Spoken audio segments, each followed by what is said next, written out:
Hello and welcome to K-Stop Fuses K-Pop Podcast. Hello everybody, this is Jeff, and as usual I am joined by the Mark to my... Wait, I messed that up. The Jackson to my Mark. Thank Tina you. Zoo. I was about to question. I was like, I don't think I've ever expressed interest in Mark. No disrespect to the Mark fans. I know. Sorry. I've messed everything up. But how is everyone doing? I hope everyone on the east or northeastern area of the U.S. survived the snowstorm, the blizzard, mini blizzard, whatever you want to call it, which is why our episode is slightly delayed this week. We were not in office yesterday. All work from home. We weren't. Yes. Transportation in New York shut down fully. Literally. Tina was stranded. Yep. So, but we are glad to be back and to get the rest of this week rolling. Yeah. I'm particularly excited for this episode. I think you guys are going to see a different side of me this week. But before we get to that, I want to, of course, get to some comments because you guys are as much about this podcast as we are. We love you. You can give us so many comments in so many different ways. You can hit us up at... Twitter, I am at Jeff__Benjamin. And I'm Hey_Tina with 3 A's. We love you guys continuing the conversation of K-Stop using hashtag K-Stop. That's where we see a lot of comments. So thank you guys so much for always having awesome comments there.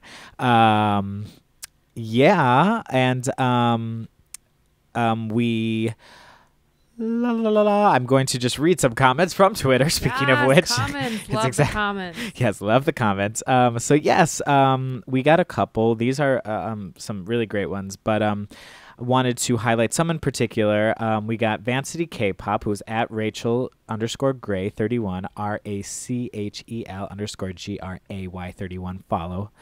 And she said, I listened to Jekyll and Hyde featuring Hyolyn and enjoyed her vocals, though what is up with those masks? Hashtag K-Stop. So did you get to check out this song? I did. Because I think the thing we need to clarify first is that there's two versions. There are two versions. There's an English version and the Korean version. And the Korean one is where you can more clearly hear her. More right. Yes. That is the right way to say that.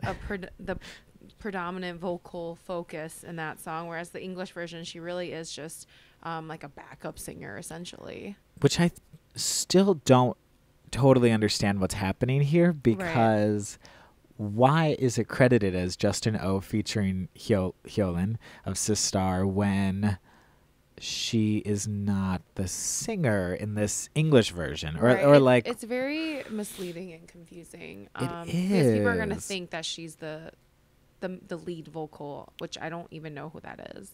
Right. Well, that's the thing, is that like usually, and kind of having uncredited vocalists is not it's not necessarily a new thing in EDM. Like sometimes that happens. Chainsmokers does that pretty often. Yeah, like the Paris song. I don't know who that girl is. But they just don't have anyone featured. Like right. You know what I'm saying? They just don't list anyone. The awkward thing here is that it is listed as someone when she's not the main. Yeah. I mean, I think everyone was just a little confused when it first came out. They're like, is this really her? And I was listening and I'm like, no way. I was like, this can't.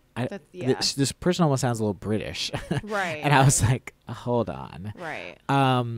So yeah, I think, well, I guess just that kind of confusing sidestep aside, do you like the full song? I actually do like it. I do too. The kind of like blatant, Asian inspired beat drop, it's fine. I think it is catchy. I appreciate like the attempt and what they were trying to do there. I actually do like the Korean version more, I guess because you also just don't hear that kind of EDM sound in K-pop that often, right? Or being sung in Korean is what I meant. So yeah, I did like it, but to her point, Vancity K-pop's point, I don't know really what I don't understand the storyline. Yeah, it was very overly dramatic with like the betrayal, and then I just didn't follow the storyline. So right, me neither. So yeah, I will double that up and say, what's up with those masks as well? It was a cool visual, but yeah, I don't know. It's just sort of like maybe it's just add for intrigue purposes. It's possible. Yeah, I feel like right. that's what masks do, right? that's what masks makes it more do. intriguing, mysterious. It's true. It's so true. Yeah, I guess I don't know. I guess I it just sort of all overall leaves a sour taste in my mouth because there was just this, we talked about it, this whole exciting thing about the spinning records deal and everything like that, and then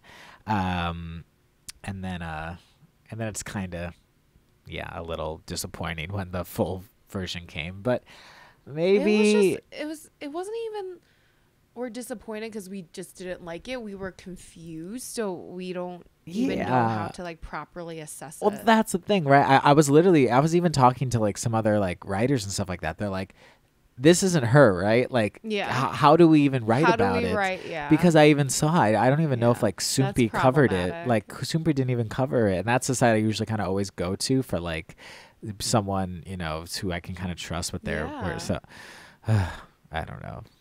Hyolyn, get it together. Anyway, moving forward, there's another comment. I love this comment. This comes from What Will Said at WELILE_21, who said, "Forget what I said last night. This Brave Girl song is pop perfection. I can't stop rolling." He did like a...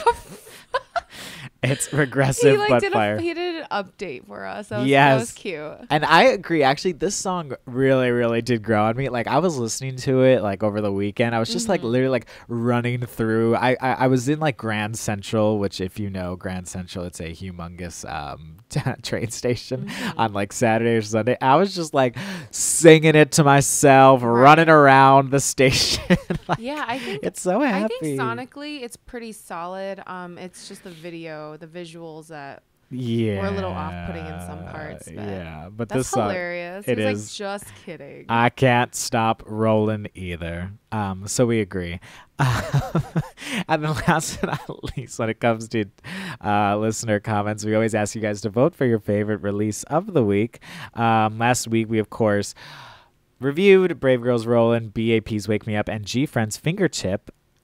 And who took the who took the win, but it was my pick, the APs with Wake Me Up.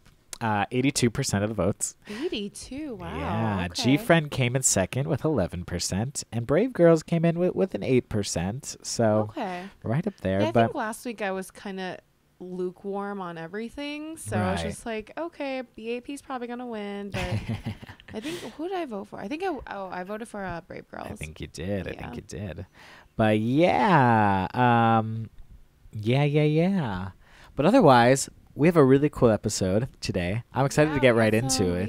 Yeah, some pretty big releases. Who do you think needs to kick off the episode, Tina? I think we should kick it off with GOT7. Yeah. Yes.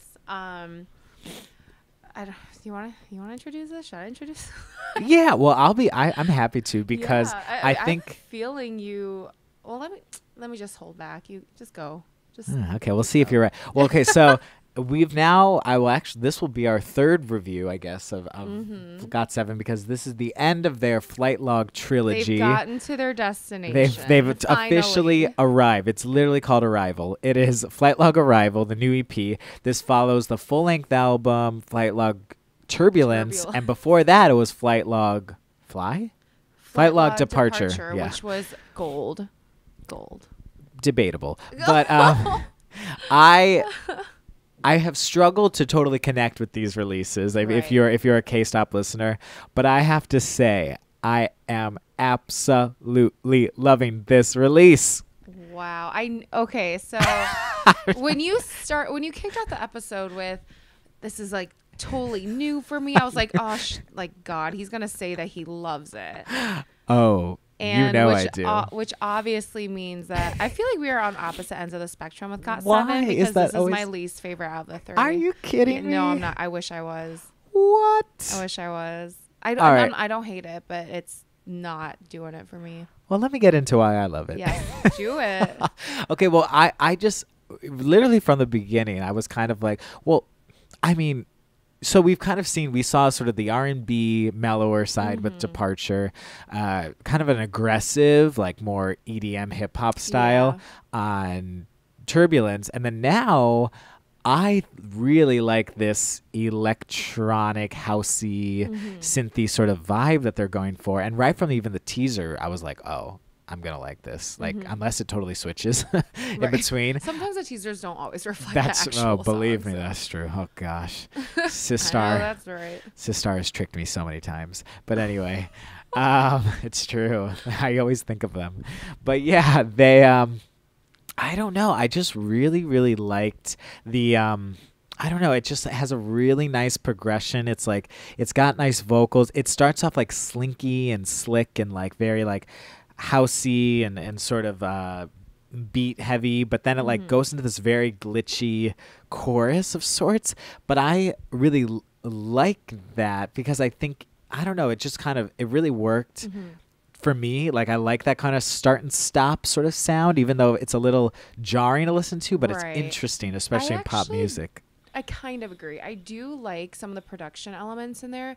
And I guess like if we're going to go into the video anyway, I like those abrupt formations toward the end where the beat kind of flips a little and then it's only for like a couple seconds. And I think that works visually. So I think choreography wise that it really elevated the sound 100%. when they paired it with that. So I thought that was really dope. I do love the choreography in the video. I loved that too. I thought it only helped, the video. Yeah, definitely. Yeah, I think that was an instance where visuals really helped elevate the song. I guess like to me, it's just the whole thing just sounded really generic. Really? Yeah, because I think I just don't like it when you are too chanty.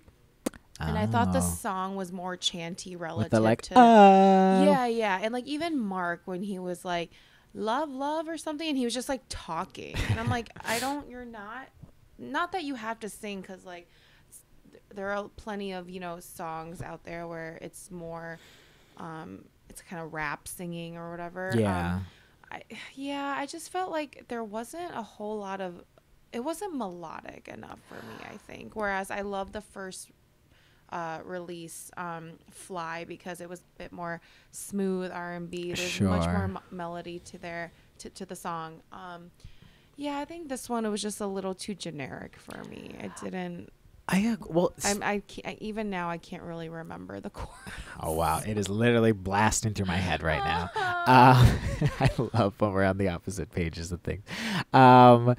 It's I don't know, like I guess this is sort of I feel like an issue in pop music sort of in general. Like typically an artist or a company, they'll go for the really sort of standout song in their sort of catalog or new album or whatever, even if it's not the most like this song I feel like makes a much bigger statement. I don't know if you listen to the other songs in the album, but I've listened to it a lot, really liking it. But the song Paradise, do you know Paradise is track number 3? Third track, I think that song plays off very similar elements, but does it in a much more melodic way. The production isn't as start and stop. It's not. It's just a more song-like song. For sure. No, I agree with you. I think I like the second track on there too. I can't remember. Oh, really? Shopping Cart or Shopping Mall? Oh, wait, no, not that one. Oh, I was like, that's the one I don't like. The fourth one. So the fourth one was the more ballad-esque one that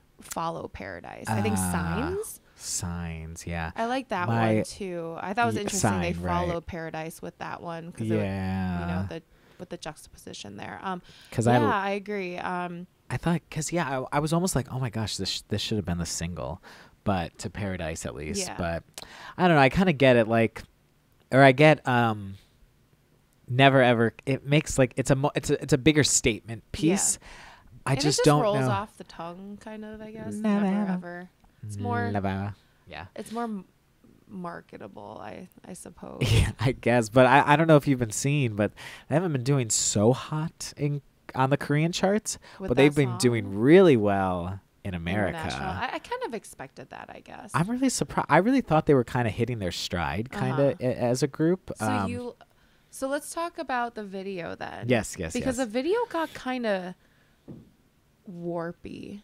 Warpy. Like, yeah, well, at the end I was very confused. I was very confused as to what they were going for. It just suddenly, I thought the weird sci-fi elements at the end were just out of nowhere. It felt really disconnected to me and didn't make any sense. Right. Well, my sort of little theory or whatever is that, and this is, just from like that first viewing, and this is what I gathered, was that, at first, it's just sort of like all these visuals, different, he's in the car with the plants and whatnot. I just thought those were cool visuals. My poor JB. Your poor JB. Jeff Benjamin. Hair was so tragic. Minus the choreography scene where they're all wearing kind of like that beigeish. Oh, I gray. love those looks. Yeah, because they flipped his hair up so you could see his forehead. Free JB's forehead, because free the forehead. Need to cut his freaking hair or just style it so that you can see his half his face. It's ridiculous. Yeah. Anyway, hashtag free the forehead. Flowers. Yeah, it looked like he was delivering flowers. Aww. And I just felt like that's the thing. None of that really served any purpose other than to serve visuals, right? Right. Well, and that's what I sort of thought was going to be the whole video. Yeah, I thought that was the point. Change up, or have these choreographies, but then have the glitchy moments juxtaposed with these sort of interesting visual moments. But at the end, it's got this, like you were saying, like this interesting sci-fi thing with the gas mask, and he's he's laying on Junior, right, is laying on that's his name still, right? Junior? I don't know. I heard he wants to be called JR or something. Or right. Right? I don't know. I say Junior because that's just how does he identify? Yeah, I don't know. What is his identity? But Junior or JR is laying at the end, and he's sort of like an examination table, like a medical examination right table. And at the very end it almost looks like he has some type of revelation or some type of awakening, and I almost thought like that was them saying like, oh, they've arrived, he's arrived. But it doesn't tie to anything in the video. That's really all I got. Right. Well, and the thing is too is that they lost all the elements of flight. In Fly, they were literally, I mean, I hated this, but they had all the on the tarmac and sorry, don't mean to be so harsh, but they had the, soar, all the CGI. It was much more literal. Yeah. And then in Turbulence they had the crashed plane, they were walking through the plane with the air mass or whatever. This one kind of lost all that, which I think was a little disservice to the whole concept. Right. Also, is it just an unwritten rule that Junior is the one that's always in the boxed in the glass box? Oh, did that happen in the past? Wasn't he? Oh, I kind of remember this. Wasn't he drowning in the second video? I think you're right. Yeah. They always got to save him. He's always he always needs rescuing. Always needs. But maybe that was the point from the beginning, that he's always save little Junior. Yeah, he was a little dead in the face to me, though. Did you notice that? In the whole video, he had no expression. Oh, really? Yeah. I didn't notice that. I don't think he sold it very well. Ah, wow. Yeah. So the whole thing just felt disconnected. It did. Although I gotta say, I'm not into. I'm such a fan of the music. Did you like the styling? I like mostly, yeah. Really? I thought they were like. The makeup was way too heavy, I felt like. Oh, there were times it was a little heavy-handed. So ridiculous. A little scary. I don't. Yeah, I did like the clothes, I should say. There were some cute jackets. Yeah. The outfits I could mess with. Yeah, they're okay. I don't like it when they're too matchy. Yeah, or, sure. I like it's a more casual look. But then the styling just ruined it. So what's your favorite flight log? The first one. Yeah? Yeah. What's your second favorite? The second one. Oh, wow. So this is not this whole arch isn't working for me. Wow. I don't like it when it's just going down. I guess I had really high standards after the first one. Sure.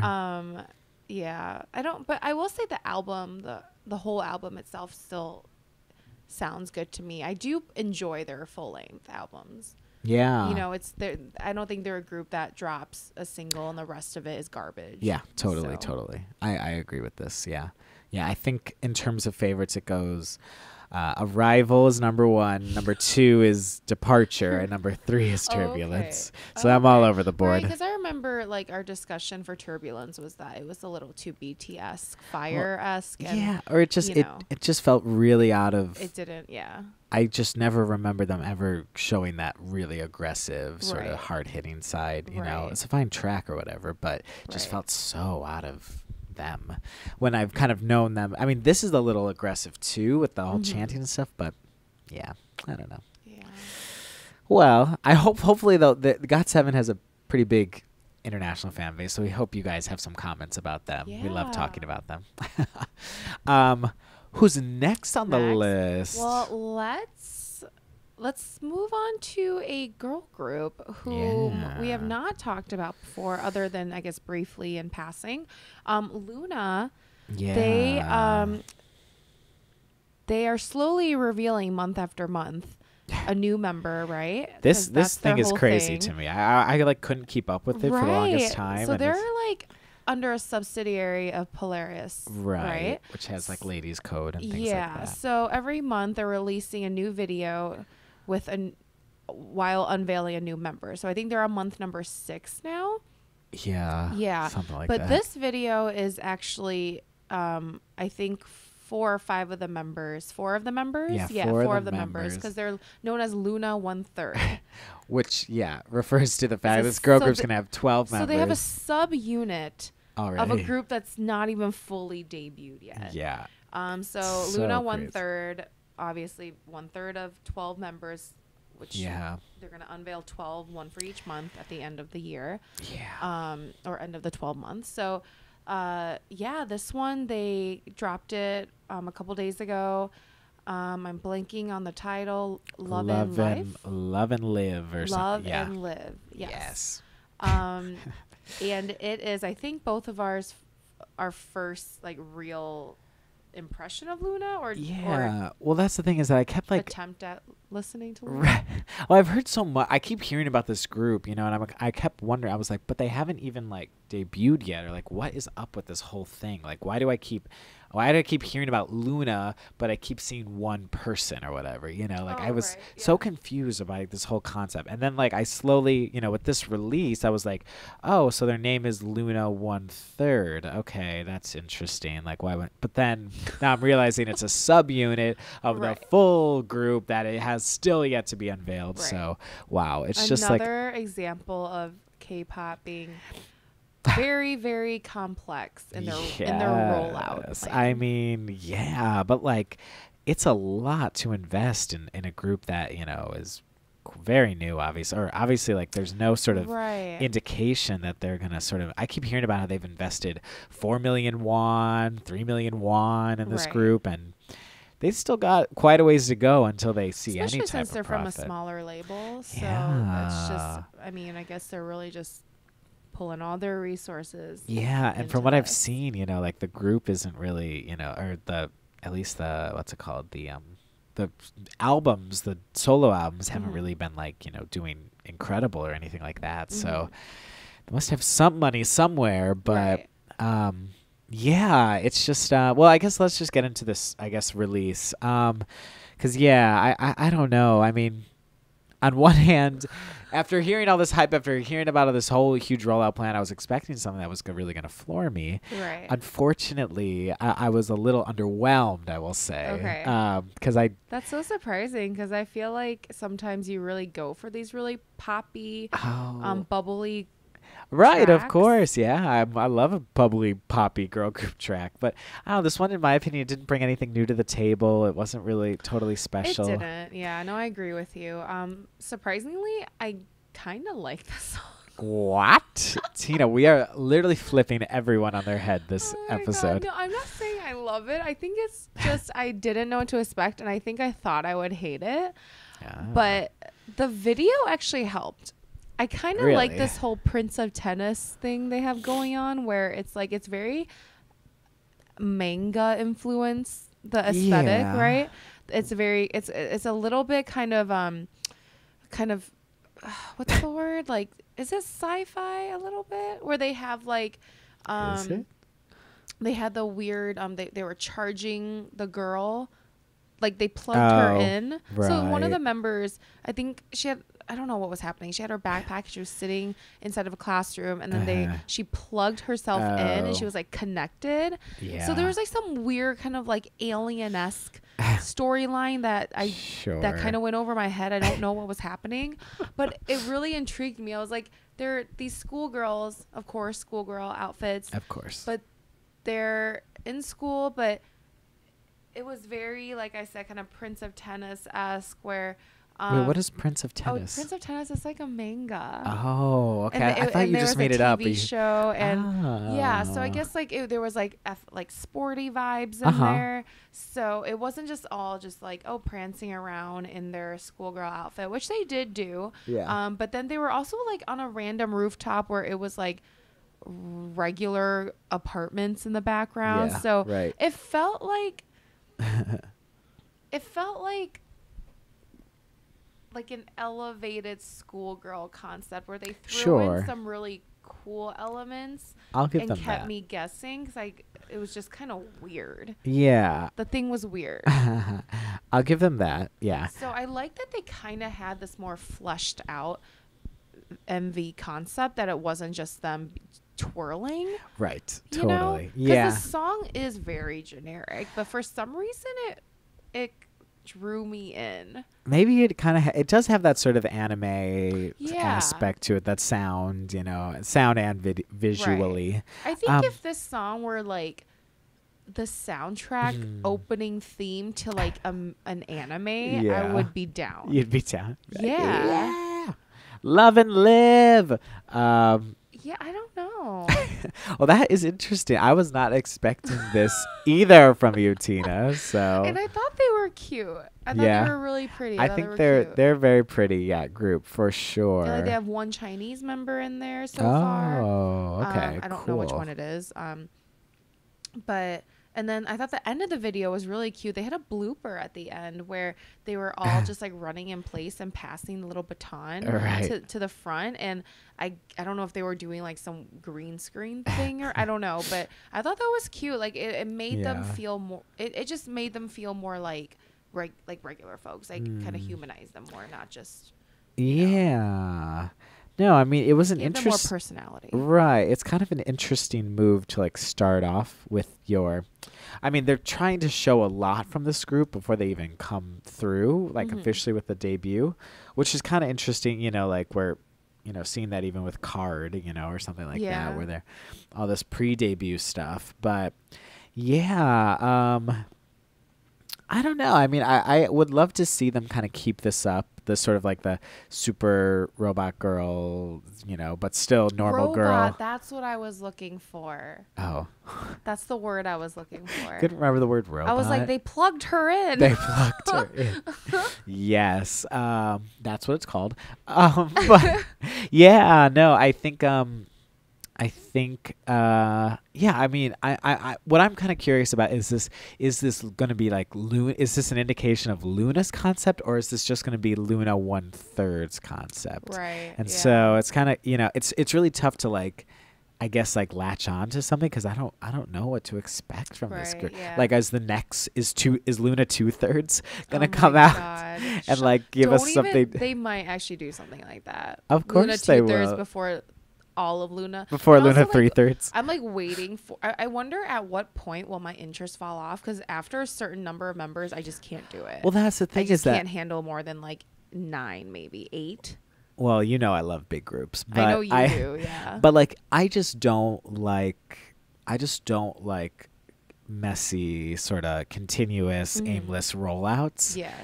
And while I don't think this is aimless, it does get a little overwhelming when you're like, oh my gosh, like here. I mean, I get it's good that they did it. They're doing it monthly. At least it's not. I don't know. I mean, like YG revealed Blackpink like by the week, and I thought that was. I think every month is a little too long. It's long. You're not gonna remember the person from 4 weeks ago. Right. Not when you're a small label who's like. Whose stock is not high. Yeah. Like I'm just not interested or invested enough to really keep up. I feel like a weekly reveal is like much more reasonable. Yeah. So. So. But they've committed 5 members they in. gotta do it now. Here we They're go. like, we're only 6 months in. Yeah, 'Cause jeez. they started in like October, right? Or I guess Uh-huh. yeah. So October was the first one, right? Yeah. Yeah. So good luck to Well, let LOONA. us know who your favorite member is so far. Yeah. They're all yeah. super cute. Very cute, for sure, for sure. Curious to see what happens because I keep hearing about them. Yeah. And yeah, last but not Last but not least, we got certainly a not new to the return. game. It's a what do you even call it? It's A reintroduction. a reintroduction. I that's guess what it so. is. It's not a comeback It's because not a they're under a new comeback. name now. It's our Highlight Boys, formerly known as Beast. Yes. Now currently without Hyungsung, who Yes. departed last year. Yes. Really, really without him. Yes. Yeah. I mean, yeah. Here they are. Well, like, so they obviously didn't retain the rights to the name Beast, Right. which is still crazy to me. Like, Right. Yeah, because Cube owns the rights to that. They can't. yeah. They Like- can't promote as that at all. Yeah. Did you hear the rumor that Hyungsung might join "quote unquote" Beast with new members and things like that? Did you see that Right, rumor? because he's still under Cube. Yeah, which is also crazy to me.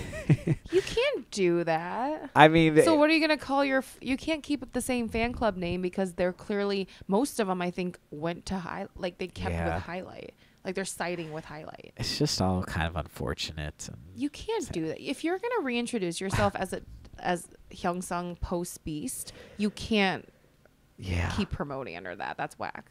so weird. That's But whack. here they are. I actually kind of love that they chose the name Highlight because it's like it's kind of almost like a slap in the face to Hyungsung a little Yeah. bit because that was their last album Right. as Beast, but first album without him. So it's like they took the essence almost of themselves as 5 members and turned it into a new group name. Right. I think it's kind of sassy Right. and fun. Yeah. It's petty and I like It's it. petty and I love I it. aspire to be that petty. And who knows? Maybe it was the pettiest member of them all who suggested it. Yosef. Is he petty? Yosef's petty. Remember? I feel like at least on Twitter he's petty. Oh right, he was On one who was social like media, shading he like, Cube yeah, and stuff he like that. calls people out. I yeah. remember that. I love love it. it. I'm all And here he's like for the it. cutest looking member, I so you know. don't expect it from him. Cute but Um, deadly. So That's the what name of the single call is me. "It's Still Beautiful," It's still beautiful. and it's a ballad It's a because ballad. Beast does ballads well. Yeah. This is their pre-release though, right? They seem to always do that. Like Yeah. Butterfly was a pre-release before Right. Ribbon, Yeah. but Ribbon was also kind of mellow. So Right. um, Yeah, but in the Yeah. end, I thought we of course had to cover them because this is their first time as highlights. of But course, yeah, yeah, I mean, I don't know. Like this is, I feel like I said this about Butterfly too. Is that like it was safe, but it's their sweet spot. You Yeah. know, like they did it well. It's not necessarily reinventing the book. Actually was reading some reviews, and some people were saying that it's very reminiscent to like On Rainy Days or I Knew It. Yeah. As sort of a stronger Beast fan. Their yeah, old stuff. Do you agree? yeah. Like so, when I first heard I heard the opening notes, and I was like, oh god, it's gonna be Butterfly Part 2. But I feel like this one had a lot more direction to it. Yeah. I think the song is better. I think the lyrics are better. The video is a hell of a lot better because Butterfly was Yeah, horrible. I think I don't know hated it. who edited that. That was so bad. We really didn't like that It was one. not good. Yeah. It just looked very amateur. This one was very like the whole production was very like Korean like OST, right? Like K-drama OST. For sure. I think that they do heartbreak and like bittersweet really well, because I feel like Beast, they always try to find the positive out of heartbreak. Aw. And I think this really epitomizes that as a really great reflection of them. Yeah. And like it's a love song, and the video shows that it's a love song, but the lyrics could also apply to like the Hyungsung situation, maybe. Yeah, or even their group situation. Yeah, because they're saying, even I still see and feel you in the empty spaces that you used to stand in, you used to exist in. Yeah. But because it was you and because we had such great memories together, even though you left and you're not here anymore, I still find beauty in those spaces. So, and that's the essence of the song. And it is really, really beautiful. I think the song's beautiful. And I think they really pour their heart into it. Yeah. And I think I like that each member had their own story in the video, despite, I mean, they didn't go in depth into each one, but like Chun Hyung was a photographer who developed photos in the darkroom. Someone else was in the, Yosa was in the movie theater with the girl. Right. Doojun was, you know, at home in the kitchen making dinner with her or something. And everyone had their own little storyline, I guess. Yeah, lovely little storyline. Exactly. And yeah, and I loved, I mean, my favorite part of the song, yeah, it was very moving. I loved the bridge in particular. I thought like that was really gorgeous. God, they killed the bridge. Yes. And yeah, I mean, I just get the sense that like, you know, it's definitely also a more mature look for them too. I mean, there's elements of like marriage and wedding. Like you don't really see that in boy band releases. So like they're kind of, that was almost, I thought, a big, because I think that's even how the video opens, right? Is sort of the marriage or you know, hints of marriage. Was waiting, I guess. Right. Yeah. You know, that's almost sort of like the visual indication that yes, like we are different. Like this is a different group now, and we're more mature. And I think that's only gonna like help them in the end because they're not, I mean, we'll see how like the official single is. Like some hints on social media were kind of making it look like it might be a little more up tempo, but yeah, like it just sort of seems like this is like a new group, and they're not looking to be the cutesy boy band from, you know, to compete with. They're not trying to be a 17 or a GOT7, you know. They're different. They are different. They've always been different. A lot of fans were drawn to like toward earlier in their career. I feel like they were never like gimmicky. They were never gimmicky. I feel like they always gave a very mature sound, like fiction and fact. I always get the which one comes first, but that I know which album you're talking about. That album was like their peak, right? Yeah, I love that. But like album. Even before then, with like Shock of the New Era and Mastermind, Lights Go On Again, they were always very mature for the most part. I feel like we always say we don't like Yay or whatever. Yeah. That was like not. Oh God, please stop. I felt like that just was off brand for them. And that was when they were struggling. I think someone messed up, or someone was like, Hyung Sung, if we do the song, will you stay? You know, or something like that. Oh God. That's what that's my secret theory that's what that was. Wow, that song. But yeah, I thought they like looked good. They sounded good.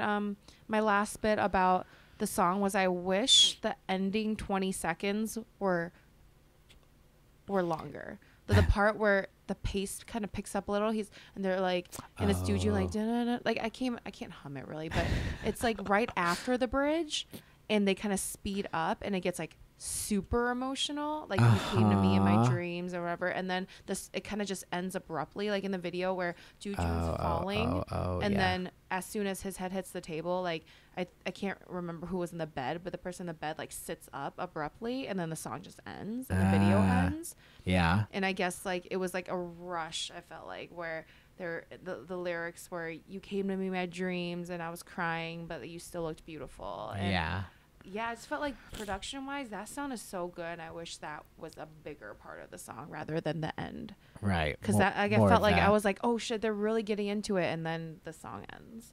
So I wish they're leaving you. They're leaving you. I know. Begging for more. So that song is like, it's heart wrenching, but it's, you know, they do it well.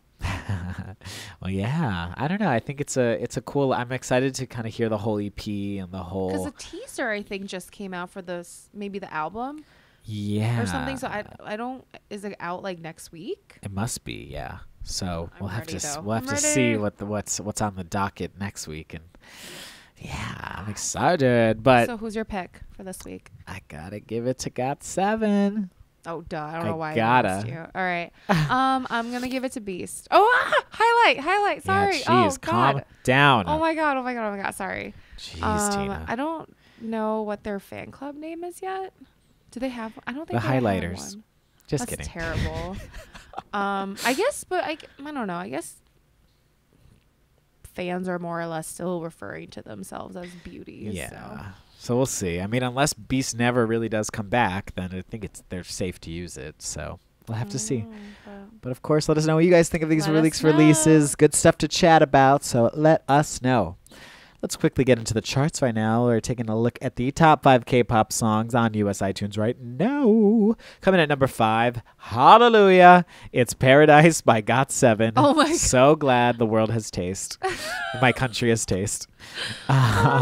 But right above them, label mates Day 6 with How Can I Say at number 4. People really like that song. They really do. That's my least favorite out of all the releases from them so far. I think I agree with you. Yeah. Well, good for them. Number 3, Spring Day by BTS. Still up there. So good. Number 2, Not Today by BTS. And then coming at number 1 is Never Again. I wasn't even going to make a twice joke. Never Never Ever with I almost said Never Again. With GOT7. Yes, that song was charting kind of somewhat well on the overall songs chart too. So where is Knock Knock?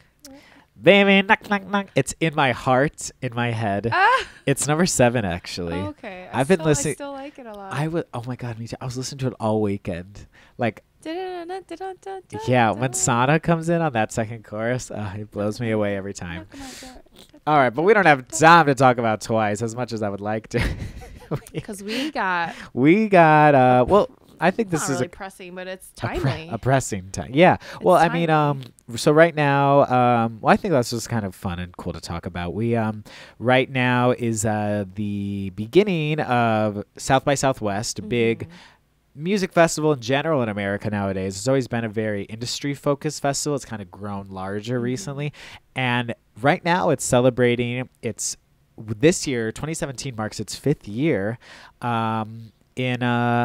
As for its K-pop Night Out showcase, which is such a cool thing. It's actually something I remember that first year it started. I don't know if you remember this, Tina, but FX was the first group. Yes, exactly. The first group to perform. It was at a smaller venue than it is now. And it was kind of like no one really knew what to expect, how it was going to go. It was like FX and I feel like a bunch of like indie bands. Yeah. And and since then, it's kind of only grown in prominence. It's kind of only gotten more artists interested, more artists excited about it. And I'm really proud of it. And I think it's just done such a cool thing. I always see fans get really excited about who's announced, who's doing it this year. And so I thought it'd be cool not only to talk about, who's performing this year.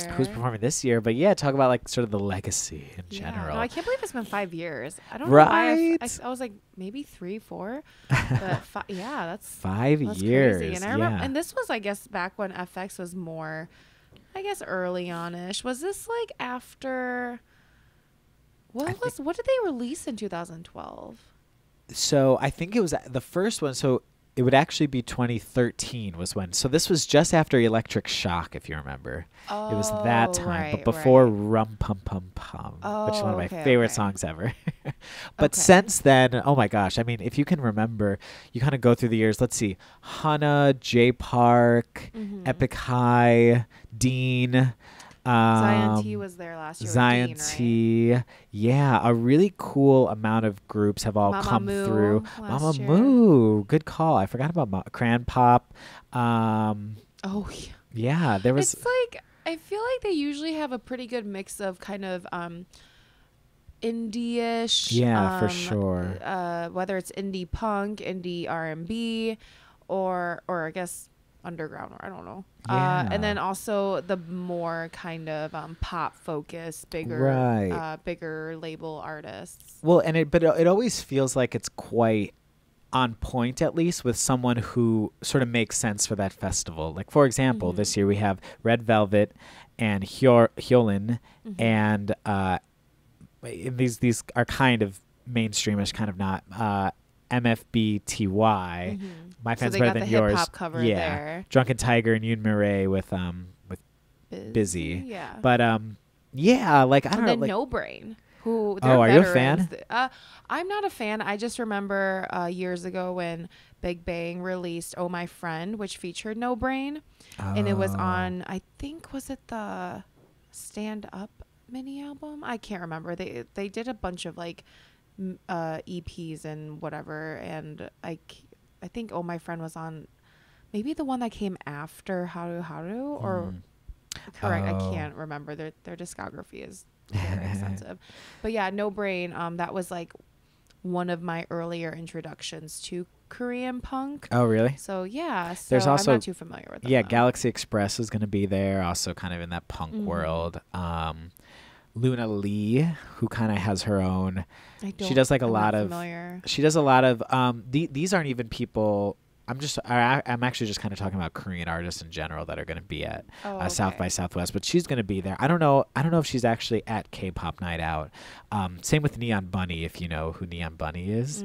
Oh, I think you'd really like her. Dancey? Neon Bunny is actually a single female singer. She's like she makes a lot of like, it's very moody, vibey, electronica stuff. Okay. Yeah, I'm a big fan of the name works then. Yeah, totally. That's where my mind went to. Totally. And then and I think we got Big Phony, No Brain, Galaxy Express.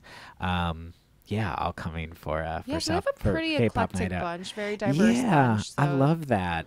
And it's really cool too because you see Hyolyn. We said Hyolyn, right? Yeah, we did. Yeah. Well, yeah, and actually I'm glad you actually just mentioned her just now because I think it's really kind of, so what I've sort of noticed at least is that a lot of acts now are kind of taking K-pop Night Out because I feel like FX kind of, they came in and then they left. But Hyolyn at least is coming here, and then she's doing a concert in LA, she's doing a concert in New York, and so she's kind of like at least trying to take a little whatever kind of movement, whatever kind of hype she's get doing, some momentum there. Yeah, I think it's a good move, and it's a great move for her. And I actually would love to see more and more artists kind of do that, kind of take this sort of, because that's kind of what Dean was doing last year too, and Dean has sort of gotten on a lot of people's radars, a lot of people's, but he I think he played the Spotify House and Fader Fort. He did a lot of small, kind of intimate venues. Yeah, and it was such a great move for him because he not only got to satisfy those K-pop fans who knew him and loved him at that point, but also kind of looked outwards too. So I'm just such a fan I'm just such a believer that while it's not called Pop Night Out or what, I mean, nothing's called that, but like it is like a K-pop showcase in what it ultimately shows, but it really leads to opportunities past just that sort of core fan base. And from what I can tell, it always has a huge line out the door, like to get people in. They had to up the venue. It's really cool, and I think this year in particular is going to get a lot of people in. I mean, Red Velvet, that's major. I like that because South by Southwest is a pretty edgy festival, right? Because it's like it's never just about I feel like it's different from like Coachella, where Coachella is all about you're going to kind of just be seen. You're not really there to kind of discover things, right? You're just like, you already know what you're gonna do there, what you're gonna wear. It's all about the presentation, I feel like. I would agree with that. I would say something like Coachella or Lollapalooza, those really humongous festivals have kind of gotten a little watered down, at least when it comes to music discovery and and I feel like South by, you still get that element of discovery. They haven't lost that. Exactly. And I feel like they kept their edge, and they also team up with like technology and like it's a lot of innovation, tech heavy, and movie totally. And that's what I think is totally like a that's why I think this works so well. Austin, it's in Austin, Texas. Austin is such a big a big music town. And I feel like people are there ultimately for the right reasons. Like anytime I like hear about people going to like K-pop Night Out, like they're always really kind of blown away, not only by like the fan response but the artist response. It's just I don't know, I'm just sort of like a really big, I'm really happy that it's kept going sort of in this strong capacity, and I'm happy to see kind of what's been happening with it, and how it's grown. And did they have a more pop group last year? Last year, I feel like was a little less indie-ish last year. Last year, I feel like the big headliners were Zion T and Dean, and then was it Mamamoo last year too? Mamamoo, right. I guess that's the most pop, but even even not then, really yeah. pop Right. They're not as like Red Velvet and FX, they're very, kind of prime K-pop, what you think of for a K-pop girl group. They kind of fulfill those requirements. Very much that world, for sure. And then last year was particularly interesting, I thought. And the year before it was like literally two sides of the coin: Crayon Pop and Epic High. And my gosh, you're so right. Yeah.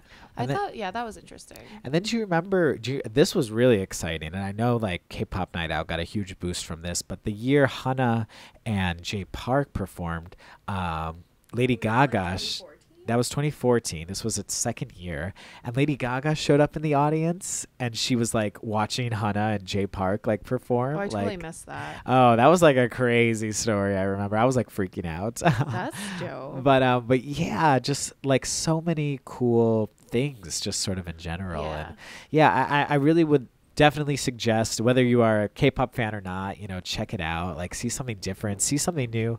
I don't know. I'm just like I think it's really cool, and I think it's a really cool time for Red Velvet to sort of get there and show their stuff out. About them being, I guess it's just, to me, when I think music festival, I don't think of Red Velvet because I don't get hype thinking it. Like, I think of like hype artists, right? Or like ones who can are more, I don't want to, because like, I mean, Dean's like mellow, but I feel like he's one of those more kind of he has a very tight, dedicated fan base. He's like Gallant. Like Gallant did South by last year, and which makes total sense. Yeah, and he has a very dedicated fan base, and then he really exploded like in the year after. Yeah, and Dean is his career trajectory is a little kind of similar, I guess.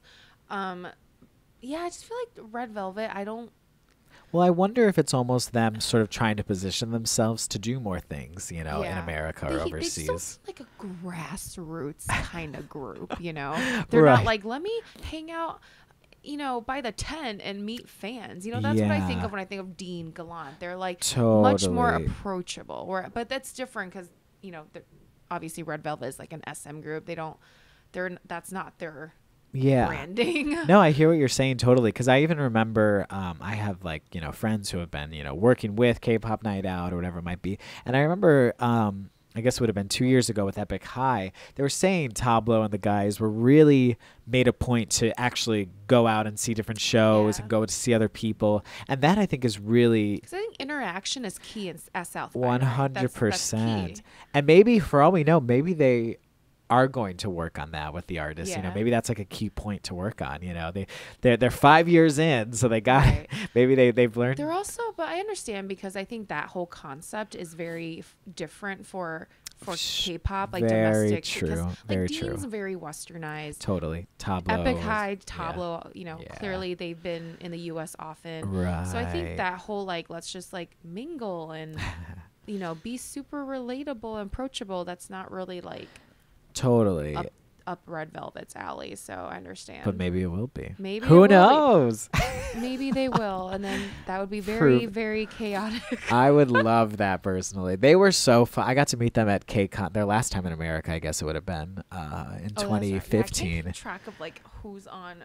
Like bills. They were so fun, so nice. I mean, and they spoke pretty. Wendy, is native English speaker. Right.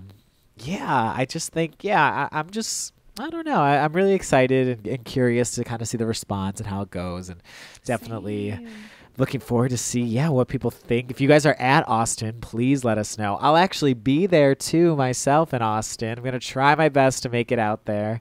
What exact date is K-pop Night Out this year? That is on. Good thing to mention. I realized we forgot to mention I should definitely throw in that information. We're gushing all about it, and yet we can't even. So I feel like it's later this year. It is. It's on Friday, March 17th. It's going to be at the Belmont. Oh. South by Southwest Platinum and music badge holders receive primary access to the event. Film badge and music festival wristbands will receive second admission. St. Patrick's Day. Ooh, it's on St. Patrick's Day. Oh my gosh! I hope everyone wears green. Lit. Yes. Everyone get your rookie on. Get your looky on. No, don't do that. Show up. Yeah, but yeah, no, it's really great stuff, and I'm very excited to see kind of what happens, and yeah, what the future of K-pop Night Out is, not only in 2017 but beyond. Indeed. So yes, of course. Yeah, I feel like that just about wraps it up for us, though. But let us know if you guys are going to be in Austin. Let us know what you think of this week's releases, and yeah, vote on your favorites. Listen to all the music. We got all the music on Fuse.tv on a playlist. Hit us up, #KStop. Yes. We love it all. But yeah, otherwise. Once again, thank you for listening. Yes. Thank you for listening. This is, as always, this has been Jeff. And this is Tina. Thanks so much. Bye-bye.